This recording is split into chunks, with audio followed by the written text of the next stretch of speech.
sabi ko sa kanila, ang Ilocano, okay na. Ang Ilocano, okay na. Meeting yun ha. Proud na proud siya dyan. Ano ang ibig sabihin ng okay na? Ano ang ibig sabihin ng PI? Or FU? Sa Ilocano. Kumbaga, yun ang pinakamatinding mura. At kanila, sea lanes, no? Kung saan doon dadaan na lamang yung mga tambuhan. Paasa na naman natin, gagana sa atin, pero hindi gagana sa China yun. Bakit? Susundin ba nung China yung batas natin? Hindi nga nila maintindihan yan eh. Binobomba nga tayo ng water gun ng China eh. Nakakatawa talaga itong tao ko ito. Ano yun? Inuuto lang talaga nila mga batas natin yung mga Pilipino.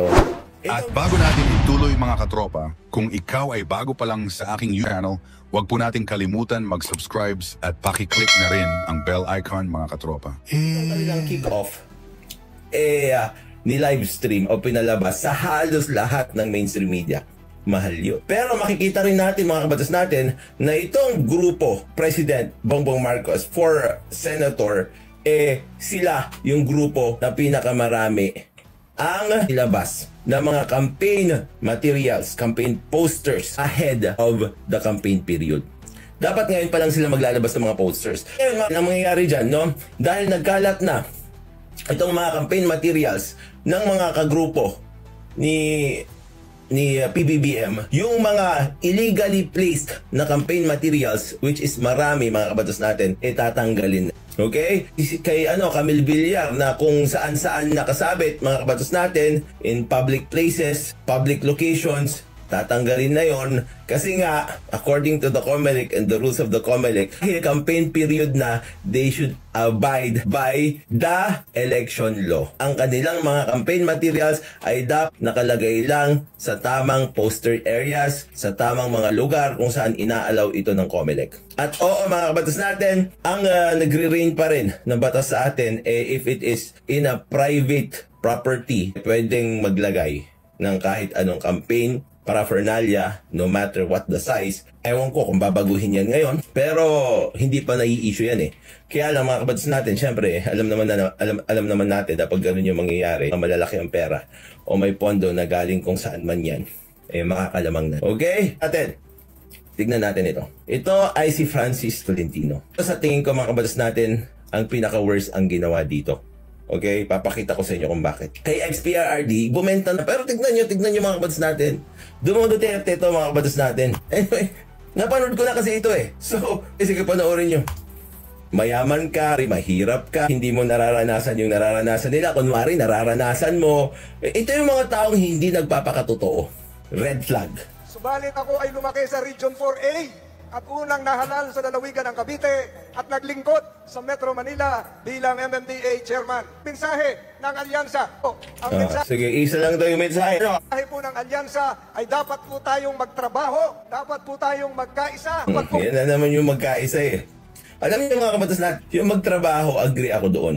Yung magkaisa, kilala na namin kayo. Kung nagkakaisa kayo, para sa pansarili nyo lang na kapakanan. Kaya tulad ng sinabi ko sa inyo mga please do your best to balance your senatorial slate. Alam ho natin mga kabatas natin, kapag solid na o kaya solid na pumasok yung mga Duterte o kaya solid na pumasok kung sino man na mga kagrupo, it's not good. Kasi pag i-railroad lahat, hindi maganda para sa atin yan. Tingnan nyo yung nangyayari ngayon mga kabatas natin. Kalyado lahat. Magkakasama lahat. Tingnan nyo yung nangyari sa Uniteam. Alam naman natin lahat na yung Uniteam ang sobrang pambubudol na extreme, di ba? Tignan nyo, nung nag-away-away, naglabasan ng baho. Isipin nyo na lang kung hindi sila nag-away-away. Ganda leche-leche yung buhay natin, mga kabatas natin. Although we're not off the hook yet. Wait a minute, kaping mainit, mga kabatas natin. Nandyan pa, nandyan pa rin yung mga congressional insertions, mga kabatas natin, na pinagbabawal ng batas. Like I said, I'm open to debate sa kahit sino. In relation to this, the congressional insertions, isalin na natin yung confidential funds. Any lawyer for that matter na naniniwala na hindi ito illegal, itong mga ito, then let's do it. Di ba? May 777 pa tayo, may 3030 pa tayo. And mga kabatas natin, ang medyo nakakalungkot dyan, gumagapang na sila. Gumagapang na sila at ginagapang na rin yung kilala ko. Anyway, I will expound on that further sa ibang live stream. Okay? Ginagapang na talaga. Gumagamit na ng mga tao, mga kabatas natin, ng hostage na. Let's go. Kung tingnan natin ang kinabukasan, ang sabi nga nila dito sa dito sa inyong rehiyon. Kaysa tayo ket ang trabaho. Pilit na pilit, agkay-kaysa tayo kat agtrabaho. Ken yun, ken. Agkay-kaysa tayo, ken agtrabaho. Plastic, red flag, bayan. Naintindihan niyo po yun? Hindi. Tingnan yung sigaw ng mga tao. That is unity. Bayan, naintindihan niyo po yun? That is unity. Kubale. Ruminig yung mga, sumigaw yung mga tao, naintindihan niyo po yun? Hindi! Ng mga tao. Sabi ni Gemma Perez, galawang trapo. Exactly. Di lang yan, that's not the worst batas natin. That's not the worst. Alam niyo, sabi ko sa inyo, it's okay, iboto niyo based on credentials. But consider their character also. Consider their character. And Francis Tolentino will show his character here. Sa pagkaka... Boundary. Anong ibig sabihin nun? Motorcycle. Tignan nyo. Sabi ko sa the worst is yet to come. po siyang hinuhuli ng LTO nung wala pa siyang sidecar. Anong mali doon? Kung uhuliin siya ng LTO dahil illegal yung ginagawa niya. Ano to? Raffy Tulfo style. Diba? Na ako, dahil makapangyarihan na kahit mali yung ginagawa mo, nakitang ipaglaban. Dahil makapangyarihan ako. Tignan niyo yung ginawa niya. Ayos na po natin yan. Hindi ka nahuhuluhin sa paggamit ng temporary plate. Hindi ka nahuhulihin sa paggamit ng temporary plates. Mali-mali pa eh. Hindi ko maintindihan kung ano ang problema kung bakit siya hinuhuli. Pero sa day, lagi po siyang hinuhuli ng LTO nung wala pa siyang sidecar. Hinuhuli siya dahil wala siyang sidecar. Yun yung sabi niya. Po natin yan. Hindi ka nahuhuluhin sa paggamit ng temporary plate. Ngayon, hinuhuli siya sa paggamit ng temporary plate. Ano ba talaga? Niloloko mo kami. Tama. Harold Ragnil. Hacker mode. May backer agad. Raffy Tulfo style. Niloloko mo kami. Hindi gagana sa amin yan. Ginagawa mo. Paano ba siya talaga hinuhuli? Wala siyang sidecar. O meron siyang temporary plate. O basta, lagi siyang hinuhuli. Pagbigyan ka na namin. Tingnan natin. Isa lamang po ang sinabi ko nung nag-meeting kami. Ang sabi ko sa kanila, salitang Ilocano, ukinam. Halatang hindi rin ito mga kabatas natin marunong talaga sa kanyang ginagawang pangangampanya. Dumuduterte siya. Ano yung binanggit niya na... Tingnan nyo. Nung nag-meeting kami, sabi ko sa kanila, salitang Ilocano, ukinam. Meeting yun ha. Tapos proud na proud siya dyan. Ano ang ibig sabihin ng ukinam? Ano ang ibig sabihin ng PI? Or FU. Sa Ilocano. Kumbaga, yun ang pinakamatinding mura dito sa... Ako, lumakong Ilocano, Tagalog. Kapag sinabi mo yun, suntukan na. Kasi, PI yun eh. Sasabihin sa'yo, apay, katinanang ko iso. Lastog, mayabang. Namo, tama, namo yun. Proud barumbado. Tulfo style. Actually, Duterte style yan. Sabi Fiona Jarenfeld, can we file a disbarment case against Francis Tolentino? I wish we can. Alam niyo, ako nga, di ba? Tinetemper ko yung language ko all the time. I cannot say that. I cannot be even proud that I say that. Pag ako ito, ginawa ko yan, malamang kaliwat ka na ng disbarment case sa akin. Mura yan sa ating mga Ilocano attorney. Exactly, that's the worst curse that you can get from someone. Hindi lang yan yung best siya ginawa. Hindi ka nahuhulihin. Pagkatapos po, Nung hinuli siya, hindi niya naman sinabi na mali yung ginagawa o tama yung ginagawa. Minura niya lang. Minura niya lang yung mga tao na nanghuli. Pagkatapos yung murahin, ano nangyari? Ilocano, ukinam. Hindi ka nahuhulihin. At pagkatapos po nun, gumawa tayo ng bagong batas. Nagmura lang siya. Hindi ka nahuhuliin. In other words, ginamit niya muna yung kanyang kapangyarihan bilang isang senador. Gumawa muna siya ng hindi kaaya-aya. Minura niya yung mga taong naguhuli doon sa pobreng rider bago siya gumawa ng batas. Ibang klase talaga to mga taong to, di ba? Hinihintay na lang pirmahan ni Presidente BBM. Hindi pa gawa yung batas. Pero minura na agad. Alisin na yung doble plaka lo. Isa na lang yung plaka sa likuran. Kaya Reggie, Tapos tingnan yung sasabihin niya, hindi pa napirmahan yung alisin na. Hindi pa na ipapasa yung batas. Tapos sinasabi mo, makakapagtrabaho na mabuti. It can mean anything. Manggagamit, red flag.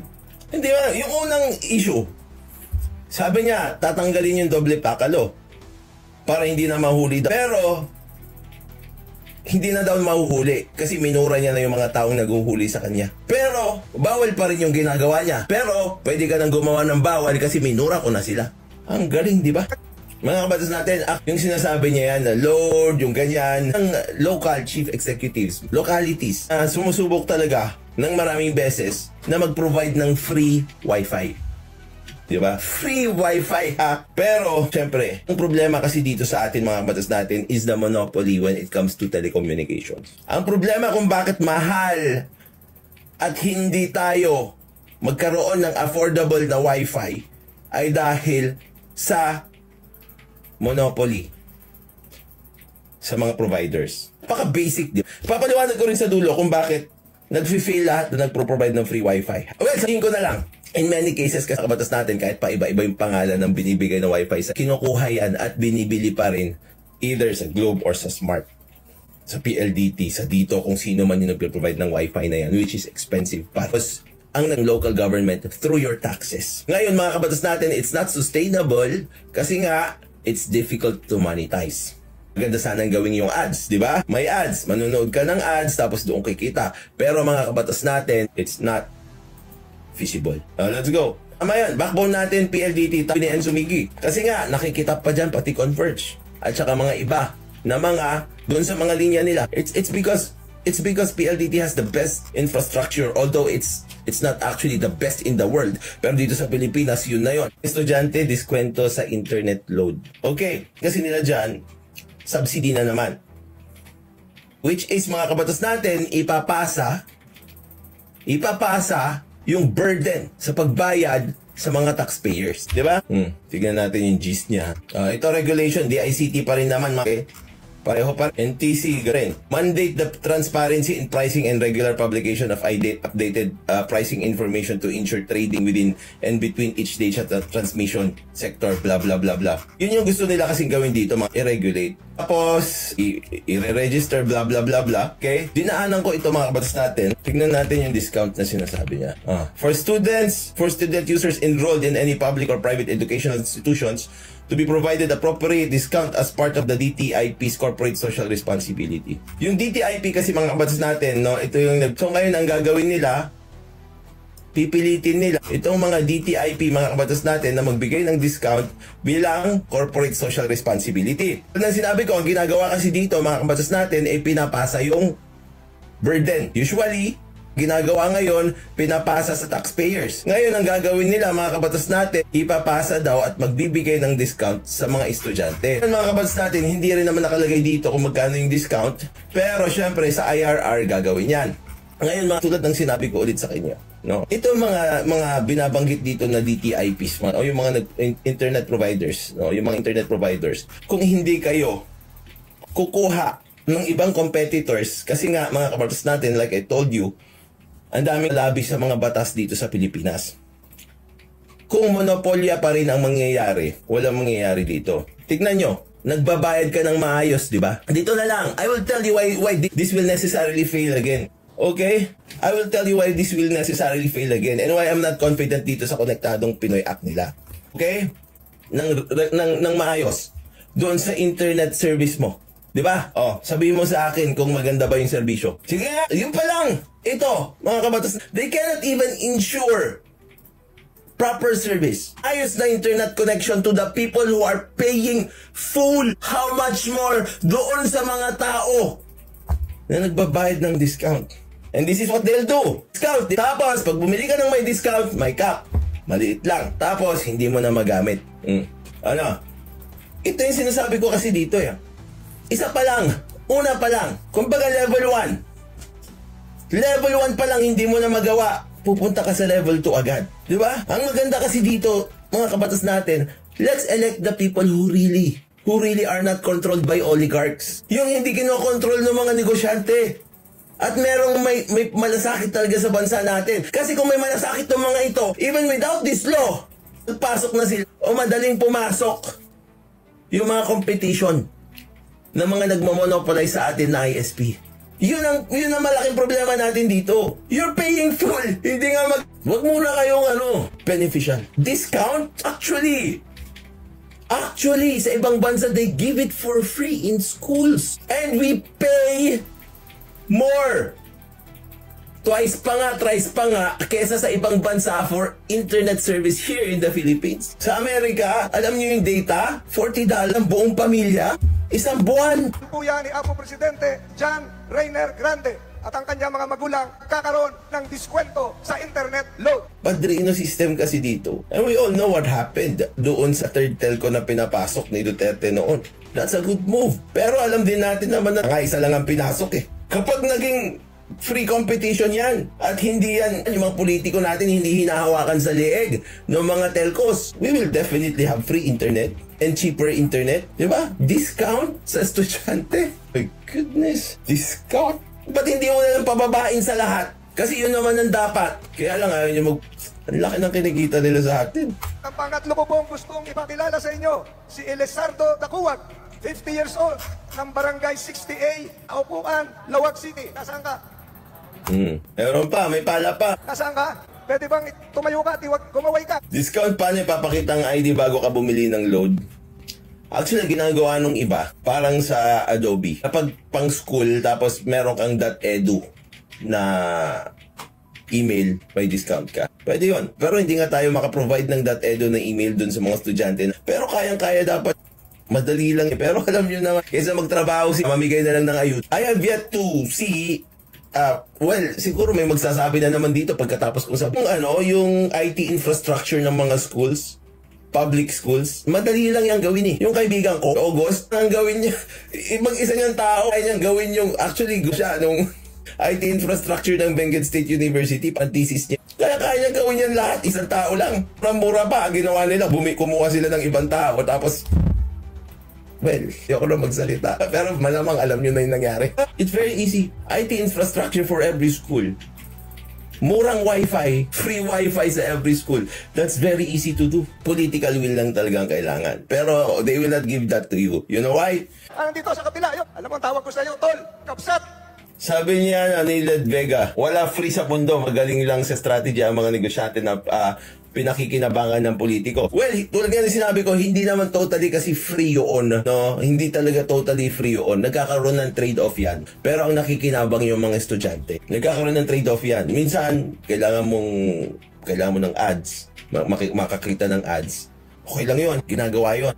Pero, mga kabatas natin, like I told you, yung politika, yan ang problema. Alam niyo po, si Elizardo ay isang mangingisda. Naalala ko pa nung isang taon ng mga mangingisda, isang malaking barko ng China na subalit, pagtulong-tulungan na rin. Isang malaking barko ng China ang nakabangga. Tignan nyo talaga, yung mga kwento dito, mga kabatas natin, kanina, hindi mo alam kung bakit siya hinuhuli. Kasi sabi niya, hinuhuli siya dahil wala siyang sidecar. Tapos hindi pala, hinuhuli siya dahil sa doble plaka. Diba? Okay, sa temporary plate. Aman, nabangga ng barko ng China. Isang malaking barko ng China na nakabangga. Subalit, kapag tulong barko ay isang mangingisda. Naalala ko pa nung isang taon ng mga mangingisda. Hindi siya yung nabangga, yung barko ng mangingisda. Isa lang siyang mangingisda. Gumamit lang talaga ng tao.